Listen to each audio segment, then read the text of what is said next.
right, here we go. OverDrive, off and running. TSN 1050 on the TSN app, your home smart speaker, up on TSN Plus all afternoon. Bryan Hayes, the O-Dog, Jeff O'Neill, Jamie Noodles McLennan. What a beautiful afternoon here in the city of Toronto. Sunshine, blue skies, positive vibes for the most part. I don't know if we can say that about the city of Edmonton. Noodles, you were still out there in your hometown. Can you paint a picture in terms of emotional swings? Tell us. How are we feeling today? I mean, it probably is like it was in the game last night. You're feeling good, you know, I was sitting there and the atmosphere was great. You could, the crowds were fired up. And then Reinhart scores near the end of the first period, but you're like, all right, whatever. I'm getting a sense from the crowd. Fogle scores. They go on a big push, probably 5-6 minutes. Bobrovsky makes some saves. And then a poor exchange between a goaltender. They just handed him a goal. Yeah. Flat out handed him a goal. Mm-hmm. And, TSN is famous for the comment or the copyright TSN turning point. There it is.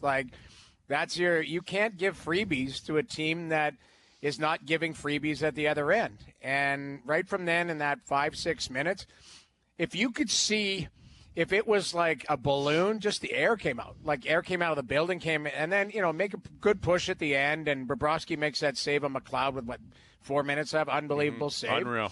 But, Moral victories. It's meaningless. You wake up in your 3 Cubs. Yeah, so, game time. Yep. Yeah, exactly. It's exactly what you could imagine. The excitement turned into frustration and sadness, really. But on the other side, you're talking to some Florida guys here this morning, they're trying to temper. They've never been in this spot, right?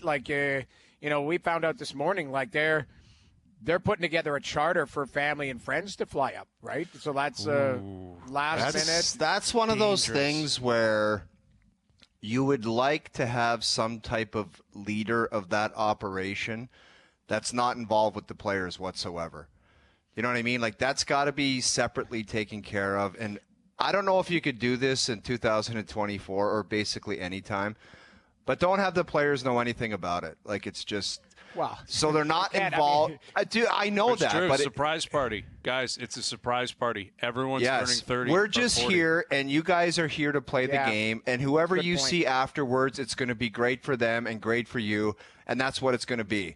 And if you don't win the game, they're going to go home. You're not going to know they were here. But that's too difficult. But that's what I would try to do if I was trying to organize that. But it's kind of tough. If you call your wife to check in on the baby and they're unavailable for 6 hours, you're like, what are you doing type of thing. Well, they just happen to be on a bird. I get it. It's impossible. And they probably understand that was going to happen.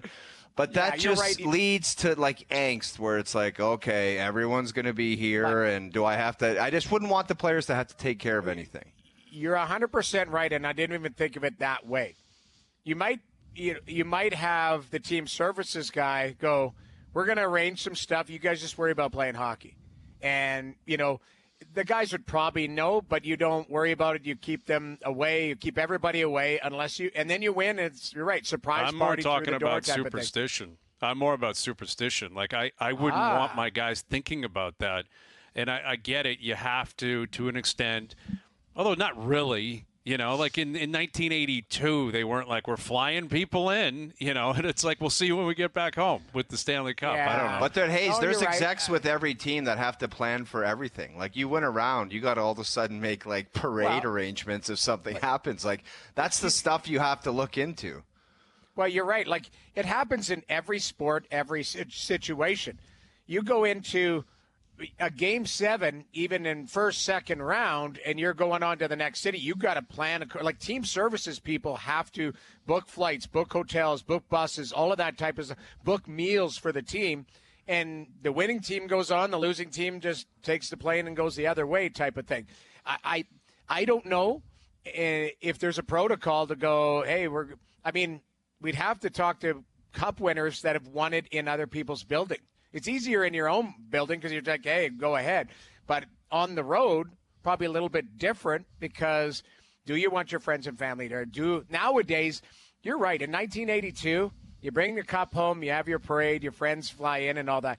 That's not the case. You guys know, parents travel, girlfriends travel with these guys. They're nowadays. probably there for Game 3 anyway. Is my point. Like, who was not there anyway? And like, I'm thinking just from a Raptors perspective, a local standpoint, 5 years ago, I'm sure there were family, in Golden State, but I don't really remember seeing them. Like, a lot of those guys were like, we're going to Vegas before we come home. I don't think their dads were making that trip. I think a lot of it was business trip, and this is what we're doing, and we're there to win a ball game, or in this case, win a hockey game, and we'll figure it out. And the idea of, on your off day, putting the cart before the horse and, hey, can you bring my new suit so I have it for the post game? I wouldn't even want to be in that state of mind. If I'm Paul Maurice, that would almost freak me out. Like, we're not changing anything. We haven't accomplished a thing. We're not putting the cart before the horse. And yet, we'll see, because the Cup obviously has to be in the building tomorrow night. I think it's over. Like, I'm pretty sure it's over tomorrow night. I thought Edmonton had a really good start last night, and then what happened in the third to me is completely irrelevant. It doesn't matter. You're down 4-1. It's completely irrelevant that you put a push on. It was 6 minutes, effectively, where Florida won the Stanley Cup last night. And I think it's important to point out, who did it, who punched the ticket. And it was Barkov and Bennett, really. Like, it was Barkov and Bennett who said, the lights are out, guys. And I thought McDavid was pretty good last night. He couldn't break through. I don't think Draisaitl has had a worse 3-game run in years. Like, I don't know what you saw up close and personal, Noodles, but you're right. He has been a complete no-show, and that is a shock to me. Because I've said it countless times, I think you guys would agree with me. I've called him the most clutch playoff performer in the National Hockey League for at least 2 or 3 years now. And it's just nothing. Feathers from him. Last week, when they were playing Dallas, I almost hit send on a tweet saying, I don't think I've ever seen this guy have a bad shift. You know what I mean? Like, yeah. I don't think I've seen the guy have a bad shift. He's just so good. He's so engaged. And he's always in the mix, whether it be producing points or being physical, getting on the forecheck. And then he tossed together 3 games like this. You're like, who is that guy? You almost look at him and say, he's got to be injured. But I don't think he is. I don't think so. I think what it is he's run into a team that doesn't give you an inch of ice. They focus on him. He's had a mishmash of line mates because you've had to move guys around, and he hasn't played well. The one thing I will say, and, there's no moral victors or whatever, this guy's not running and hiding. He's called himself out twice now in 3 games saying, I need to be better. I'm not going to talk about my teammates. This starts with me. I want to be better. I need to be better. Thing is, you got to find answers. They can win a game or two. They're not winning 4 in a row especially against that goalie. That guy is Bob's playing at a level right now where it feels like the Conn Smythe. It's Barkov or Bobrovsky. It's one of those two guys. It is. And I think you can make a compelling case for both. I think coming into the series, I would have chosen Barkov, but I think Bob's probably passed him. Like, if you're on the verge of sweeping one of the great offensive juggernauts we've seen in recent years. And the goalie plays like that, man. Yeah. Well, he's a beast. And in moments like that on the road, to weather the storm in Game 1, to weather the storm last night, to close the door in the third period, the guy is a beast. And I think it probably is Bob. But I will say, watching Sasha Barkov play, that's a treat, man. Like, that is a treat to watch that guy. He's so good. McDavid and Draisaitl don't have an answer for him right now because he's chipping in offensively. He's all over the play whenever he's on the ice, and he's in every big situation. Like, every big situation, you put him on the ice, and you're going to breathe easy if you're Paul Maurice. 100%. And the other thing, too, is all the talk, and we had it, the extra day off, they don't travel, all of that. I thought it was – so yesterday morning, it's a 6 o'clock local game, okay? So – 6 o'clock games are kind of tricky. Your routine. I know it's only an hour. Most teams are used to playing at 7, right? Body clock, all of that. But 6 o'clock, usually, when I played an earlier game, morning skate is at 9:30 or whatever. If you have it, it's usually optional. It's usually, video, all that type of stuff. I rolled into the rink. So I was, Edmonton's doing their media, and then Florida's doing their availabilities. Florida full practice. Like, I'm talking full practice. Like, their black aces on, and every guy on their roster was on the ice at 10:30 yesterday morning. Full practice for about 20 minutes, like hard. And I thought to myself, I made a mental note. This is unique because usually it's morning skate, especially you guys, every second day you're playing, every third. Like, it's just that you turn it on, you turn it off. Full practice, full lather on, hooting and hollering. And I thought, okay, if travel was going to be an issue, now it's not. They've sweated it out. They got their legs and their minds going. And they've got this formula now where they just go out and they can squeeze you and they challenge every inch and, they bend and Edmonton, offensive, they create some chances, but the goalie stops it. But then, Florida just continues to take over the game, like it just, you could see it. You could see the squeeze come on. So I thought that was a very unique, and that's a coaching move going, guys, you're skating this morning, full skate. Now today, interesting, Florida, full day off. They had a couple available guys. Edmonton, full skate today, which is rare. Like, everybody on the ice other than I would have said, come on, man. Yeah, but what are you going to do? Like, you got one game left anyway. So if you pull it out tomorrow, which they can win a game. But like I say, they can win a game, even steal one. They're not winning 4 in a row against that goalie, that system, the way they're playing right now. Like, that's just the way Florida's playing. Yeah, like, exactly. It's not about Edmonton anymore. It's about Florida. No, You're not Florida. beating Florida 4 times in a row. The way that they're built, the way that they operate. And that's why even, we're kind of joking about the idea of getting family and friends up there. That seems a little bit off kilter for them because of the way that they operate. Like Paul Maurice has been saying, they showed up at camp and they meant business from day one. And they have meant business all year, and they have not stopped. And that's what they look like. They look like a well-oiled machine. It's just wave after wave after wave. And sure, they have players like Barkov and Reinhart and Bobrovsky that clearly you need and obviously put you over the top because of how much talent they have and how they execute in the biggest moments. But they're getting big games from basically everyone. Tarasenko chipping in, right? Yeah. You've got Rodriguez obviously chipping in. Yeah, it's a goal a series. That's what Paul Maurice asked for. That's what he got. He checked that box last night. Yeah. And it's also, you take on the, I guess, persona of your team, and they're a tough team. They're a physical team. I've been really impressed with Ekblad, how physical he's been. Yeah. And he's a big guy. You would think that would come naturally, but I don't think it does. He was an exceptional status kid. That means he was better than everyone else, skating, skill, passing, shooting. And he shows up, he's got that beard cooking, and he looks like a monster on the ice. That's a great point by you, Hayes, because I even thought the same thing about Barkov. And you can throw Ekblad into the same category, where you'd watch them in the past, you're like, that guy's talented. He's a good player. He's probably going to get a big contract, and he can quarterback the power play, big shot. But Barkov last night, you watch him, and there was a play behind the net. Somebody went behind the net and got the puck, and Barkov absolutely just pasted him. Because there's been time where I watch Florida play, and I'm like, because there's always this cloud over Barkov where he's like, this guy's so special. He's the most underrated player in the league. And you watch him, and you're like, man, he doesn't look like he's that engaged right now. He's just kind of out there.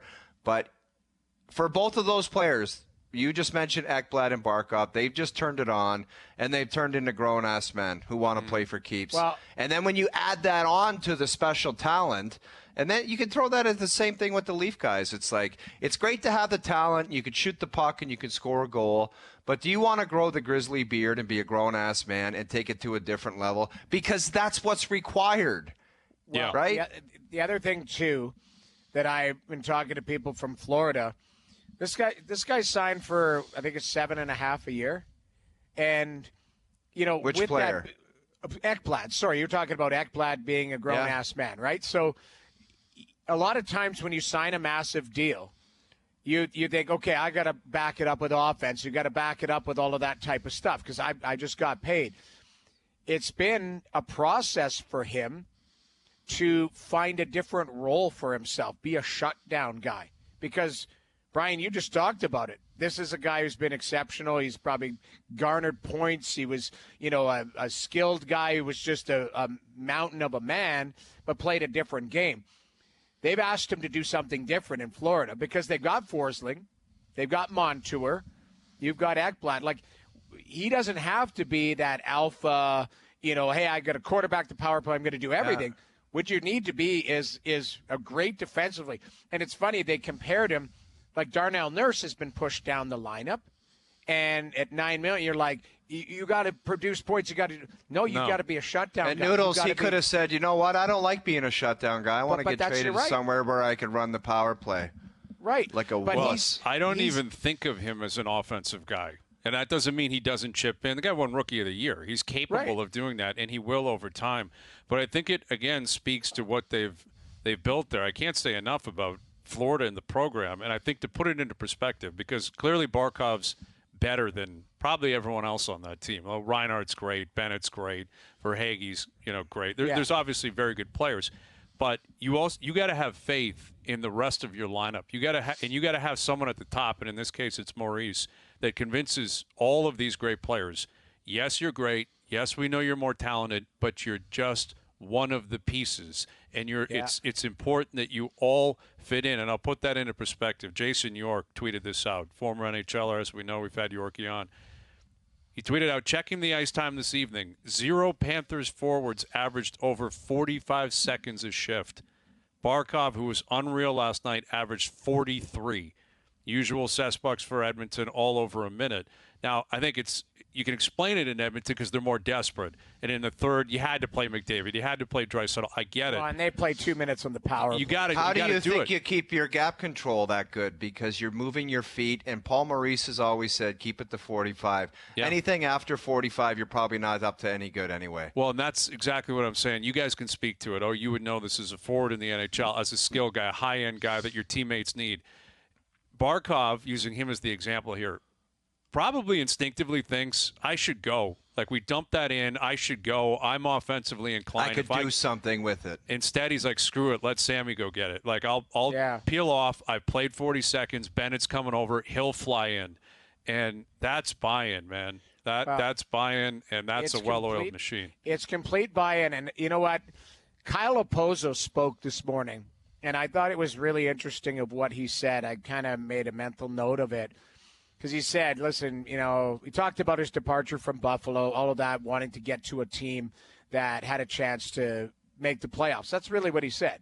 And then he said, we got a special group here.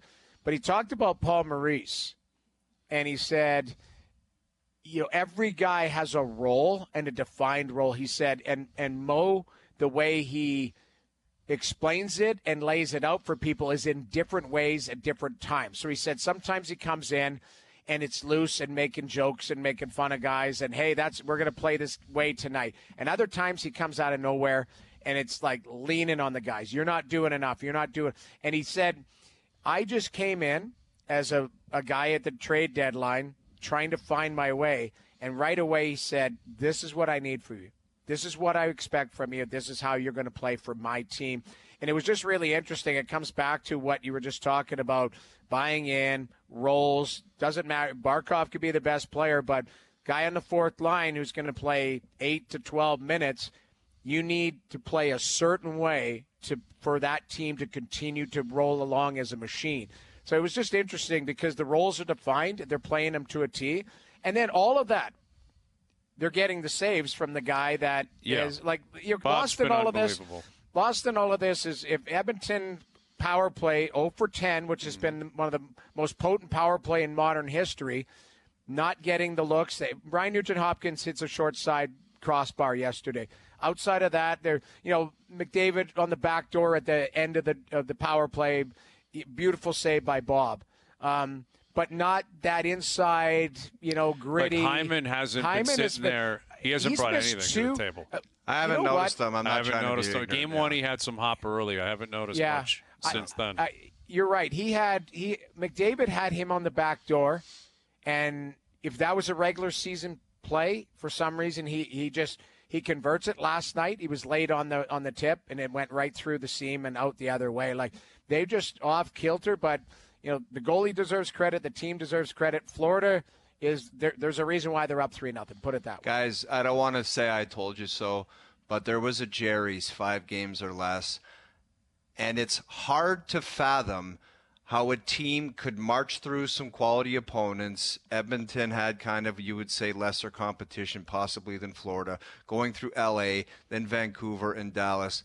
Sometimes you get to the finals and it's not close, and it's embarrassing, and it doesn't feel right, it doesn't look right. But sometimes you're just at the end of the line, man. You get there and the other team is on a different level and you got nothing to say about it, and they dictate everything. They dictate shots against, possession, who's carrying the offensive play, and it's humbling and it's disappointing. But sometimes that one team's been run out of the building, though. I did not say that. Please don't put words in my mouth. I did not say that. You just said they dictate the possession. They dictate all of that. They're actually. Would you not say that Florida's dictated what's going on out there? That's all I'm saying. My big picture comment is basically sometimes you get to the end of the line and one team's better and it's over quickly. You're right. They are. That's and a great point. appears to be the case right now. That definitely appears to be the case. Don't break your arm patting yourself on the back. Yeah, it's a good Jerry's. I think he said 51%. He did. I said more than that. I said more than that. Doogie, look it up. We'll review the tape. We should pull all the other ones where he was like 100% and then nothing. But you are 100%. You're 100% right on this one, though. You called it 5 or less. Well, you know what? We probably would have said 100% that Scotty Scheffler would make the cut. I don't think he's going to make the cut. The cut line's +3. He's +5. He's in the clubhouse. I think Scheffler's on his way back to Texas. What is your boy Eldrick doing out there on that course right now? Are you seeing the sweat coming off Eldrick? Dude, I've never seen anything like it. I've never seen a pro athlete sweat like Tiger Woods is. No. Well, it's meds, man. He's taking pain meds for his foot, and they make you sweat like that, and it's pretty clear. Everyone else is like cool, like dry Nylander hair at the back, and this guy's dying out there. That's is there a picture of it, though? Because I've been in a dude, it's every time he tees it up. Everyone else looks normal, and this guy, you could wring his shirt out. It's weird. He was in the Pine Straws or whatever on 9, and I couldn't believe what I was watching. We'll get you some viz. Right? Doogie, 9, side of the green, find the picture of Tiger. OverDrive continues. TSN 1050 and on the TSN app. OverDrive continues, brought to you by FanDuel, bringing you everything from the opening line to the final score. We'll get to our best bets later this afternoon. Jay's back home in action tonight. Cleveland in town. The Guardians in town. Cleveland's rocking, too. They're 43-23.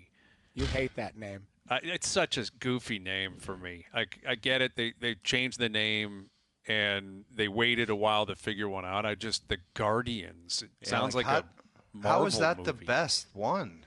Yeah, you got to come up with something better than that. Guardians. Yeah, I'm not feeling it, but they're a good club. I got to give them credit. Game 4 of the Cup final tomorrow night. Game 4 of the NBA Finals tonight. We could be 28, 29 hours away from just nothing. 2 sweeps. Yeah, 2 sweeps. I think we are off next week. Yeah, off season next week, right? Right into the off season. Here's our TSN hockey analyst, Bruce Boudreau. Are you expecting a sweep as of tomorrow night, Bruce? Oh, I am. But how about Cleveland Guardians of the Galaxy? Okay. Yeah, I can get down with that. I can get down with that, Bruce. I like that one. Okay. I'll write a suggestion in. It's what we might have to be thinking of all summer because we'll have nothing to do. That's right. Right into the Marvel movies as of midnight tomorrow night. Yeah, what do you say about Florida? I mean, as a coach yourself, you've watched a lot of great teams. You've gone up against a lot of great teams. 3-0 in the Cup final. They've been a juggernaut through the East. What more can you say about this team? You can't. They're playing as good as they can play, I think. And the one thing I think that's really helped them out is being there last year and knowing what to expect, knowing not to give up, knowing all of these things. And I mean, let's face it, they could have beaten the Rangers in all 6 games, and they could conceivably win this thing in 4. They've been good for 3 years now, and I think this is going to be the culmination. How good they'll be after free agency and they lose a couple players, I don't know, but I think for sure that I mean, Edmonton could win tomorrow. There's no doubt, but I don't think it's going to go beyond 5. Where do you think it went wrong, Brucey? I'm not putting an end to the series, although I do believe it does end tomorrow night. We talked about it in the first block. It's like sometimes a team gets to the final and they just don't have it. And so what's been gone? What disappeared for the Oilers? Is it McDavid and Draisaitl production? You can't just go to that. There's got to be something where you're like, maybe that's just not good enough. Is it their back end? Well, I think it's not that anything has gone really wrong. There's been portions of 2 of those 3 games that Edmonton has outplayed them. But I think overall, Florida is just a better team, and they don't make the crucial mistakes at the crucial times. If you look at yesterday's game, I mean, the first one, Skinner, misses it behind the net. The second one, Nurse, he gives it away in the slot. The third one, Ekholm, he's pinched along the boards and leaves the middle wide open for a 2-on-1. You make those crucial mistakes against teams against a team that when they get the opportunity to put it in the net, they don't fail. They put it in the net. So, I mean, I guess if you're looking at anything, then it's consistency of how good Florida plays, and when they get the opportunities, they bear down and they put them in. Bruce, there's it's a game of kind of back and forth in-game adjustments. If you had Edmonton's roster, if you're Chris Knobloch, what would you be looking to adjust? Well, I don't know. I think he's made a whole lot of moves. He's tried too many, enough things right now. I mean, sometimes you got to say, okay, you're the guys that are doing it, and we're going to leave you in. But, I mean, as far as personnel goes, I mean, I look at Florida. They had a lot of adjustments, too, until they started this series. And now they've been going with the same 18-2 for 4 or 5 games now. I mean, sometimes you try to overcoach. I've said this many times, especially in the finals, and instead of just letting the players go, I think they've done an awful lot of maneuvering guys in and out, and I think it's time to say, hey, these are the guys that got us here. Let's go with them. If we win, we win. If we lose, we lose. With Bruce Boudreau, Corey Perry well, having coached him in Anaheim. If this goes south tomorrow night or at any point, that'll be his 4th cup lost in the last 5 years on 4 different teams. 4 different teams, 4 lost cups in 5 years. It's just a remarkable stat. Yet I think he's going to the Hall of Fame. He's a great player. He's won a Hart. He's won gold medals. He won his cup, obviously, in 2007. But, how do you put that into perspective? And, how might, what would you say to Corey Perry if they lose tomorrow night? If you talk to him on Sunday, what would you say to Perry? Well, it would be tough. The guy's a winner, and he's, think about it, 4 different teams, 4 cup finals. I mean, there's got to have something to do with him. It's not just, you don't just get fluky and be on those good teams all the time. I mean, he's great in the locker room. He's a great guy to be around. But I mean, I think, the numbers might not indicate Hall of Fame player, but he certainly was to me when I had him in Anaheim. I mean, I just admire him so much. I mean, you know what? When he signed his big contract with Anaheim, the one thing he told Bob Murray, because he wanted initially a 12 or 13-year deal, and I think they got it to the 8-year deal at that point. And he said, I want to play till I'm, 45. I mean, he just loves the game. And that's, I think he brings that portion of the game to the rink every night of how much he just loves to play hockey. And then you look at him and he's 39 years old and he loves to play hockey like a 18-year-old. It's hard not for that to rub off on you. So, I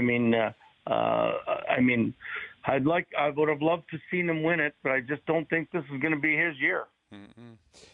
Bruce, if you're one of the 18 voters for the Conn Smythe, who do you got? Well, I mean, I think it's got to be Bob. I mean, let's face it. Like he's won. He won game one pretty well. He made some saves when it was 1-0 and nothing yesterday that kept them in. It's when it comes down to your best player being the goalie, when he's that good and he's playing that good. And you know what? Everybody else has played well. I mean, around him, like you could pick a whole bunch of good players, Barkov and Reinhart and Bennett and all of these guys and Kachuk. But I mean, he's the one guy that stood out to me. And, you know, sometimes I think the last guy to win it on a losing team, I may be wrong, was Jaguar. But I don't think Edmonton, no matter how many points McDavid has got, unless they turn around and win 4 in a row, I don't think anybody from Edmonton would be considered this year. Brucey, we were talking about Ekblad and Barkov, and it's kind of like the perfect rebuild. Obviously, there's bumps in the roads with every organization, especially Florida. You're terrible. You get Barkov, you get Ekblad. But seeing them now, the transformation into these skill guys where it's like, you know, they get drafted high and they put up points.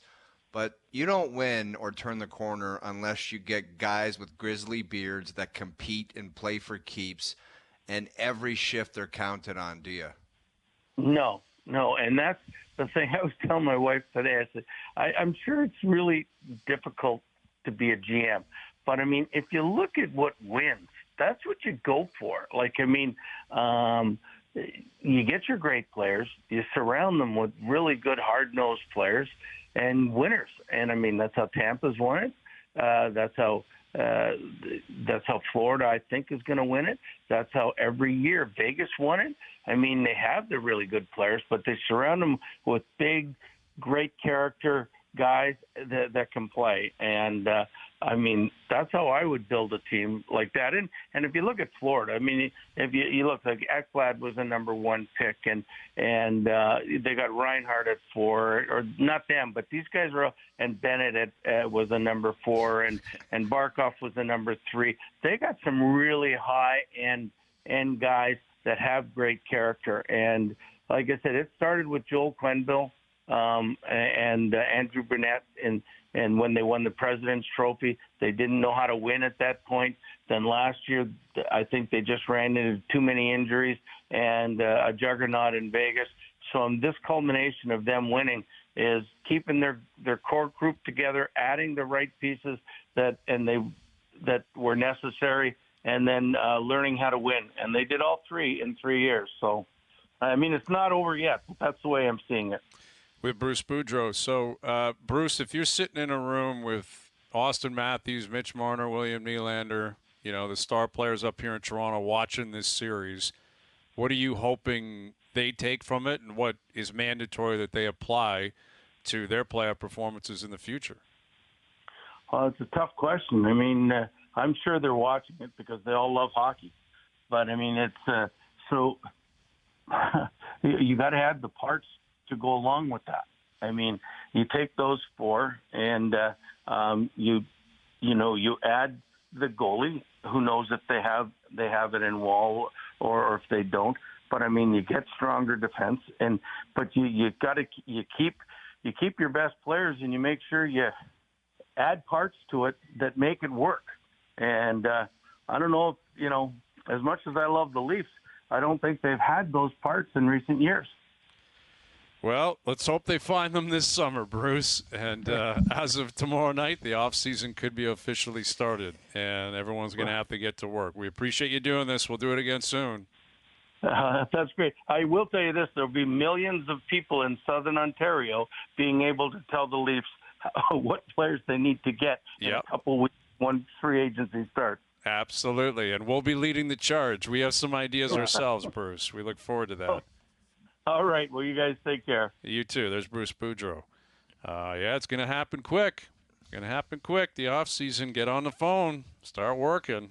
Draft right around the corner. It's already June 14th. Tomorrow, June 15th. Free agency's in 2 weeks. It's still too long. I know I'm complaining about it, not that you're preaching to the choir, but it's just it is still ridiculous. Like, you talk to the league people around here, they're like, I'm like, what's going on? They're like, I'm just waiting for this to be over. Right. Like, the people that work behind the scenes, not. That's where I'm at now. Guys, I find it insane, like, how they just don't look into changing it. Like, oh, you want to keep it going. What, like, hockey fans aren't just going to forget about hockey if it ends April or June May 1st. You know what I mean? Like, just end it. Get it over with. It's like the summertime. It's so stupid. Start the season September 1st. Like, what is the problem with doing that? Who cares? NFL, like, different sports problem. deal with. Who cares, man? They play on Sundays, one day a week. It's not the league. It's the TV networks. I hear what you're saying, but ESPN, TNT, they're like, we're not doing that. And this is what they want. They want programming deeper into the summer. And now that it's close to a sweep, now I'm just like, finish it. Just end it tomorrow night. Get it over with. Be man. done. Turn the page on the season. What's crazy is, like, in Florida, yes, there's going to be a lot of chatter about what happens with Reinhart, what happens with Montour. But if they win the Cup, they're just going to be partying and having a great time, and the fans will be electric. That'll be going on behind the scenes. Yeah, exactly. And whatever happens is going to happen. And I would guess both guys are really going to want to return. Why would you not, considering where they live and the fact that the team's so good and they just want a Cup? So they'll chip away at that. I wouldn't be surprised if both guys stayed. I know we're hearing you can't possibly keep both. They might. It wouldn't surprise me at all if they kept both. But maybe one of them leaves. They'll keep at least one. That's a guarantee. I'd be shocked if they didn't keep at least one. But what sucks in Edmonton is not only did you just lose in the Cup final, the Draisaitl questions are just going to be rifling at this team. Like, immediately lockout. Leon, are you staying? Leon, are you going to sign? Leon, what's your plan? Like, it's just going to be nonstop. And then it's going to be, what do you do with Darnell Nurse for 6 more years at 9.2? Like, it takes on such a negative connotation immediately. I know what's coming in Edmonton. Well, you can see the local media, they are on the best of days. There's positive ones, and there's guys who are a little bit sharper, put it that way, with their comments and like every market. Same here. Same every Canadian market. It's every market. It's not just reserved for this one. You know that's coming. You know that's written in their inboxes right now and all of that type of stuff. But that's the business of the game. You can't keep these teams together. The other thing, too, is you look at Florida. Florida's going to win a Cup with Sam Reinhart doesn't have a contract. Like, I don't think there's any harm in allowing players to play things out, too. This is the other thing. Like, Draisaitl, you want to lock him up. What if he's like, let me, give me a month to breathe, It'll be noisy. That's the problem. It's unfortunate, but that's now you get to the business side of the offseason, which happens unfortunately too quick. There's no calming down of, if the Cup was handed out June 1st, there's probably like 2 weeks of like speculation, kind of let it breathe a little bit. There's no letting it breathe. You're right into the draft, into free agency. Yeah, like picking at a carcass immediately. But Brian, you're right, because it's literally the day after is the question marks. What are you going to do? Instead of like letting it breathe, and I'm sure there's going to be disappointment and, hey, give me a couple days to kind of decompress. It's not going to be the case on the fans and the media side. It's going to be right away into business mode because we got the draft and we got free agency, 10 days from now type of thing. Absolutely. Mike Johnson coming up. Jay's back home and in action tonight. Dear Hazy B a little bit later this afternoon. Bob Weeks from Pinehurst, number 2. We're tracking the U.S. Open. Looks and sounds as if Bill Belichick's got a new girl on his arm, too. And this is an interesting one for old Billy B. Also some news on Giselle and the jiu-jitsu teacher. Apparently they could be split up at this point, too. So who knows what's going on out there. A lot of different stuff cooking out there. Wow. Yes. It sounds very Dear Hazy B-esque. And I think that's precisely what we'll attack at 6:30. Overdrive continues. TSN 1050 and on the TSN app. All right, coverage of the U.S. Open on Overdrive is brought to you by Subaru Canada and Patrick Cantlay at 5 under. Ludwig Oberg at 5 under. Ludwig doesn't miss a fairway, man. He was 20 for 20 before coming on the air. Guy just hits every fairway. He's a machine. And he takes 5 seconds to pull the trigger. Every golfer should watch that guy. He just gets up. He gets a number from the caddy. He goes, okay, club down, and hammers it. Yes. Now, he's a professional, and if you're a chop like I am, maybe you're going to take a little more time, swing thoughts pop in. You take more than you waggle I a take little. time. Really? I waggle too much. Why do you waggle too much? Why don't you just slow your game? Like, just I feel like that's how I would play. Just put the ball down, hit it, and move on type of thing. Like what? I wish I was faster. I know I'm slow. Like, no, I know where my ball is going. I'm not chopping and slashing around. I keep my ball in play, but it can take a little bit longer to pull the trigger. I could use some. He is outrageous, though. He just literally club on the ground and pulls the trigger, and it's airmailed 7 miles in the air. It's amazing. They almost missed him hitting his shot. I was watching this afternoon because he pulled the club and pulled the trigger so quickly. They were like, all right, here's Ludwig up, and they tried to do a pan, and like, uh-oh, and they went back to him, and he had already hit the ball. Like, wow, this guy is a machine. He steps up and absolutely fires a golf ball. He'd play it. That guy would play at a local course. If he had his own cart, he'd play in an hour and 45. Yeah, hour 45. He would play so fast. He'd shoot 61. Well, think about it. Home. Every drive would be 347 down the middle and just one lob wedge and one putt, and he'd be on the next hole. Yes. He could play 18 holes on a tough track in an hour and a half in a cart. Yeah, and shoot 63. The thing is he patient enough to, like, would he probably be sitting there just stewing over somebody? Like, who's known as the slowest golfer? Cantlay, who he's going to be paired with probably tomorrow. So that'll drive him nuts. That'll be a factor for him because he'll be looking at him saying, what are you doing, man? Yeah. That's Cantlay's what I mean. so slow. Tigers 5 over through 11. I think we have a visual of him on 9 today. I was watching it this afternoon. I know we're not up on TV. That's him walking up to his ball.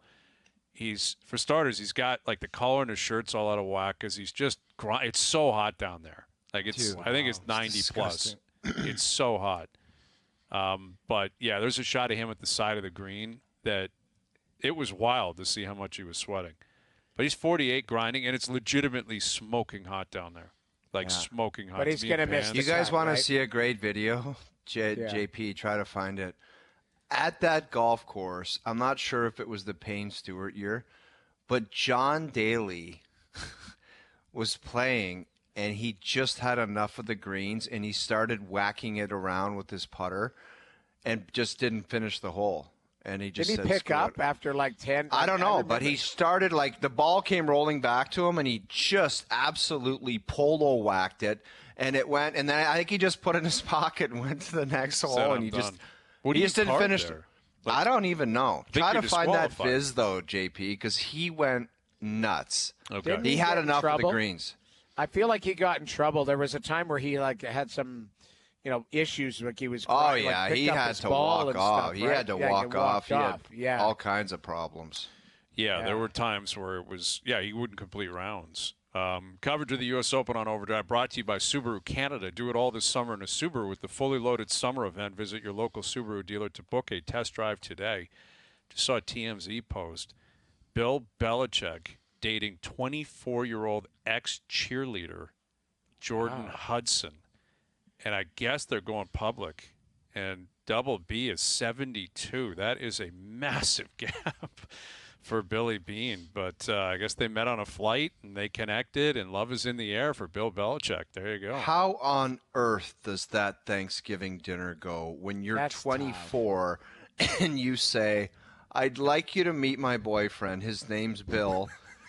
And a 72-year-old he'd be older than her dad. Exactly. Bill Belichick. It's Belichick. He probably shows up in a hoodie, like no sleeves. A gray hoodie with cut-off sleeves, and he's just hairy arms at the dinner table. The dad would be like, what are you talking about? It's outrageous. It's actually outrageous. We got to talk about it more because there are some visuals that you can't put. This guy comes around the corner. You're right. He's in a hoodie, and it's Bill Bell. He's got a clipboard. He's laying things out. Like, this is ridiculous. Yeah. I don't know. Billy Belichick. 74? He's 72. He's 72, and she's 24. So he's 50 years older. Almost 50. 48-year gap. And Bill Belichick, the hoodie, is just cruising around doing his thing. All right, hour 2 coming up. Mike Johnson will join us. Bob Weeks from the U.S. Open. The Jays in action tonight. Overdrive continues. TSN 1050 and on TSN Plus.